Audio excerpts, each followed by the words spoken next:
Ei, molt bones i benvinguts Nakamas, soc Amui Warakat, o també podeu dir-me Mugi.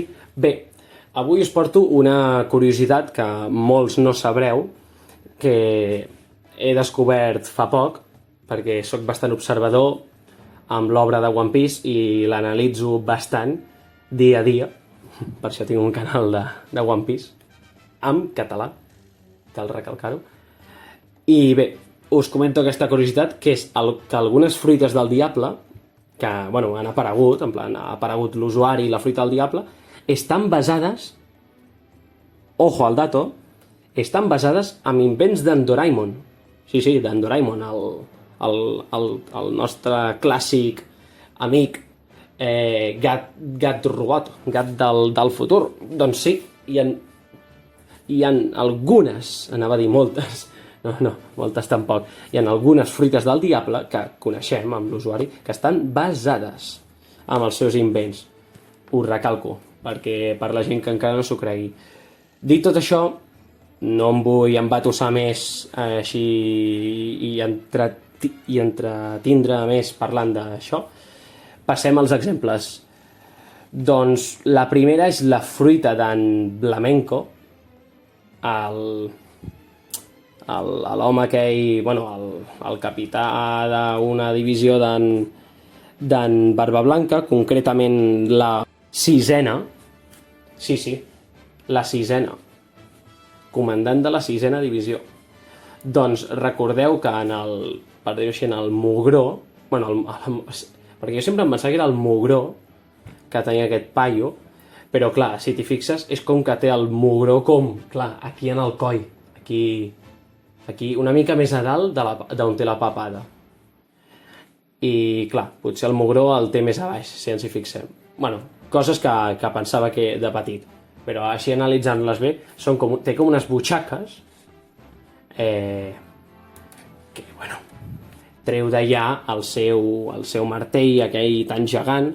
Clar, dius, hòstia, la butxaca aquesta és ultra petita, que jo per mi que no li cap ni la mà, li caben 4 dits o 3 dits a l'home. I clar, agafo ja un martell que és més gran que ell, que és com, jo què sé, de cintura cap avall d'en Barba Blanca, en plan com les cames d'en Barba Blanca, per posar un exemple així una mica a ull. Que dius, hòstia, és que és gegantí el puto martell dels collons.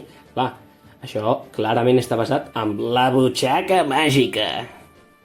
La butxaca màgica en Doraemon. Està basat en la butxaca màgica. Que, clar, treu invents que alguns són o molt petits o molt grans i té milions, bilions, trilions d'invents. Té mil i infinits invents. Clar, aquest home, que nosaltres sapiguem, només té aquesta arma, però clar, aquesta arma ja és més gran que el seu cos. No tan exagerat, però està bastant basat en la butxaca màgica d'en Doraemon. Passem al següent exemple, que és del nostre gran amic, el Toro Bravo. Ai, Torito Bravo. No, vinga, va. D'en Blueno, l'antic agent del CP9, que per ara no sabem res d'ell. L'home porta, com deien alguns. O el cambrer de Waterset. Doncs aquest home, la seva fruita al diable, era... espera. Lo d'en Blamenco no és que alguns direu, no, és que potser és una tècnica especial. No, està confirmat que és una fruita al diable. Ara sí que sí, Blueno, l'home porta. Clar, perdoneu per el parèntesis aquell, és que m'he recordat ara. En Blueno té la fruita del diable porta a porta, que li va molt bé per, jo què sé, anar-se'n de... Clar, està a la torre judicial, en una de les habitacions de la torre judicial, i se'n va directament a través de la porta a on està, al terrat on està en Ruffy, que està bastant lluny per anar-hi caminant. Bàsicament no podria, perquè hauria de saltar el d'esto. Bueno, que va bé per desplaçar-se. I això, sense més preàmbuls, està basat en la porta màgica. Perdoneu aquesta veu de Doraemon tan escatxarrà, però és que és en Doraemon bastant cardat. Deixem-ho aquí, per no...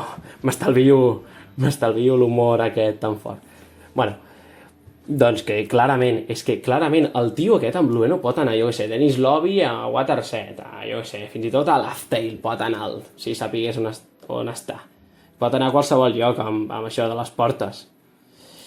Doncs està basat en la porta màgica. Següent i últim exemple, en Buffalo. I no és un búfalo, és que es diu així, en Buffalo. Aquell membre, un dels membres més joves de la tripulació de la família Don Quixot, de la tripulació dels pirates de Don Quixot du Flamenco, en Buffalo, que va aparèixer per primer cop amb la Baby Five, que en la seva carta de presentació, per dir-ho així, se'ns va confirmar que tenia la fruita aquesta d'anar girant, que se li gira tot el cos. Però què passa? Ell ho fa servir per volar. En plan, també ho pots fer servir per lluitar i per marejar l'usuari. Suposo, no ho sé, no li he preguntat.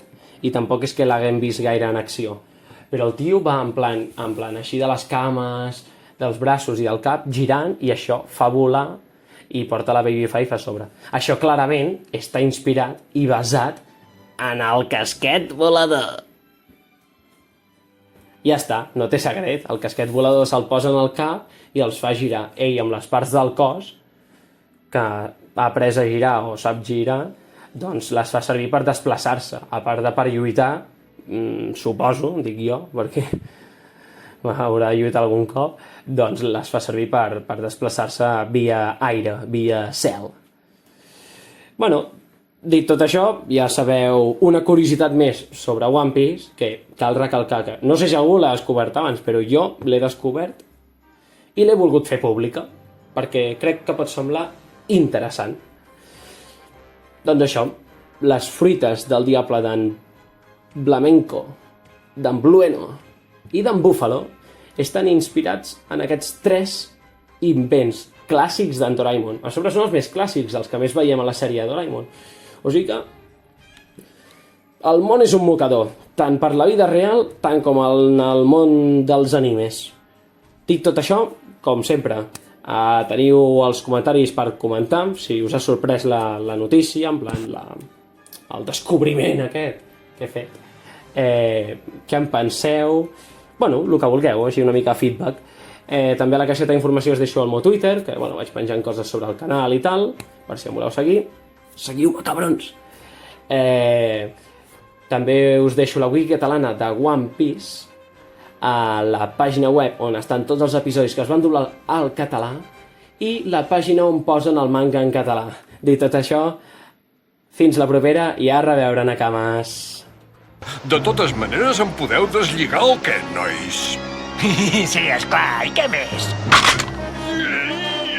Si vostè desapareix, algun de nosaltres haurà de substituir-lo. Un moment!